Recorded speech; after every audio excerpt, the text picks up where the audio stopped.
আসসালামু আলাইকুম। সুলতান এগ্রোর পক্ষ থেকে আন্তরিক শুভেচ্ছা। আমার স্ক্রিনে যে ফলটি দেখতে পাচ্ছেন এটি কিন্তু 12 মাসি টক বড়ই।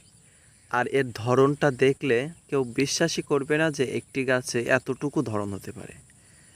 তবে এখন যেহেতু কুলের সম্পূর্ণ আনসিজন, এখন বলেন তো এই সাতক্ষীরার বিখ্যাত টক মিষ্টি 12 মাসি এই বড়ইটা কার না পছন্দ হয়? আনসিজন মুখে প্রত্যেকটা মানুষেরই একটা প্রিয় এবং মুখরোচি ফল হচ্ছে টক বড়ই।